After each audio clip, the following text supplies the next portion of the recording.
Opening a coffee shop on a $3,000 budget. Who is crazy enough to do that?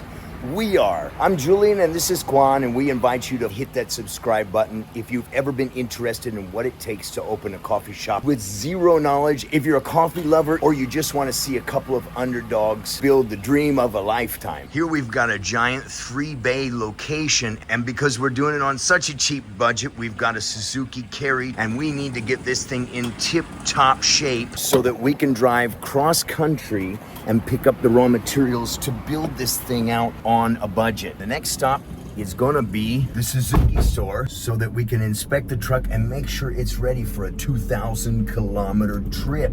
That's the new version of our truck, but let's hope this trusty little speed monster gets us all the way across the country. Okay, you ready to go to war? And now the negotiation begins with the service department. Check transmission. Good battery. Battery good. Tire okay. Maybe need new. Recommend to change. Okay. Front brake. Brake. Oh, okay. This brake pad, and this is rotor, disc, Okay.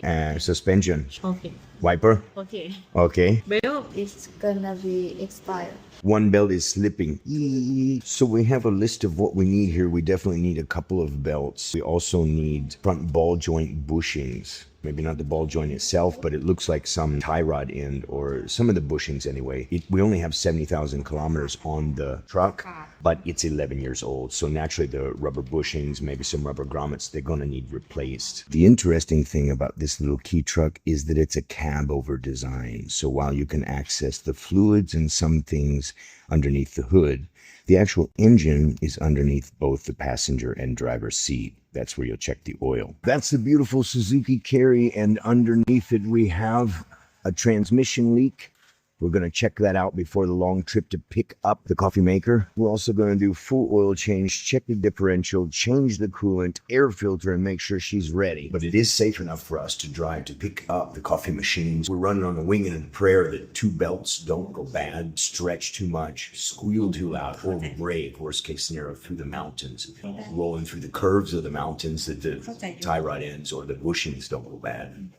Okay, perfect. So cool. Are you ready to go pick up a coffee machine? Yeah. Let's get going. Now we got a 2,000-kilometer trip to pick up a new coffee machine. You want to follow along with us as we go to pick up one of the coolest coffee machines and grinders you can imagine.